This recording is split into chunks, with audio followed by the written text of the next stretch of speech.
and welcome to my AP Biology lesson on photosynthesis. Let's start with the overall reaction, which uses 6 carbon dioxide, 6 water molecules, and light to yield glucose and 6 oxygen molecules.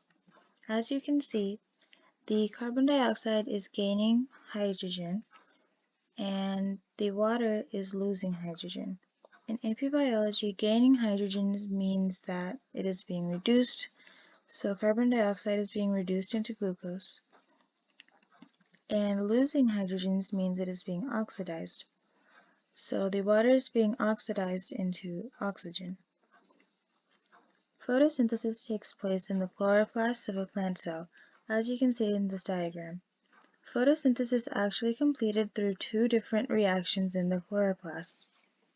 The first is the light-dependent reactions, which takes place in the thylakoids. It takes light and water to make oxygen. The second reaction is the Calvin cycle, which takes place in the stroma, or the fluid inside a chloroplast. It takes carbon dioxide and turns it into glucose. Let's take a deeper look at step 1, the light-dependent reactions in the thylakoids. The light-dependent reactions occurs in 3 phases: photosystem 2, or PS2, photosystem 1, or PS1, and chemiosmosis. The names of the photosystems might be counterintuitive because photosystem 2 comes before photosystem 1, but this is because PS1 was discovered before PS2 and were named accordingly. In the first step of the light-dependent reactions, photosystem 2, an enzyme splits water into oxygen, hydrogen ions, and electrons. The oxygen from the split up H2O simply diffuses out of the thylakoid, but the H plus and E are put to use. The H plus becomes part of the accumulating proton gradient inside the thylakoid space, and the electrons are energized using light energy, which is absorbed by the P680 pigment of photosystem 2. These electrons are transported to photosystem 1 via electron carriers in a process called the electron transport chain. On their way to PS1, the electrons provide energy to proton pumps to pump protons from the stroma, which is a fluid surrounding the thylakoids, to the lumen, which is a thylakoid space. This creates a high concentration of protons inside the thylakoids, creating a gradient from inside to outside the thylakoid. Next is photosystem 1.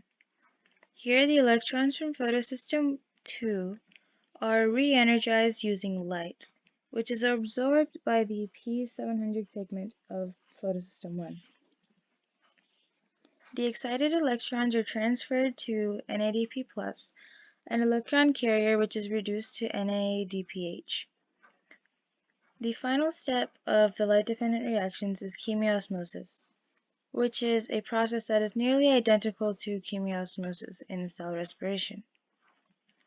Here, an enzyme called ATP synthase uses the accumulated proton gradient inside the thylakoid space to synthesize ADP and inorganic phosphate into ATP. At the end of the light-dependent reactions, the ATP and the NADPH will be transported to the Calvin cycle.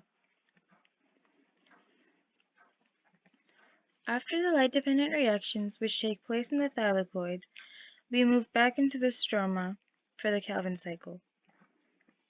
The Calvin cycle occurs in 3 steps: carbon fixation, reduction, and regeneration. In step 1, carbon fixation, carbon dioxide, which in itself is useless to the plant, is made useful by an enzyme called rubisco, which combines carbon dioxide with RUBP to form a highly unstable 6-carbon sugar that breaks into 3-PGA.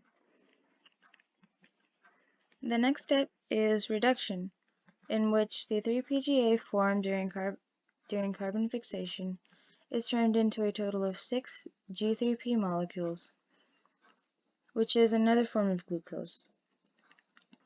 Note that only one G3P is used by the cell. The other 5 are recycled. Reduction uses 6 ATP because there are a total of 6 molecules of 3-PGA that need to be reduced.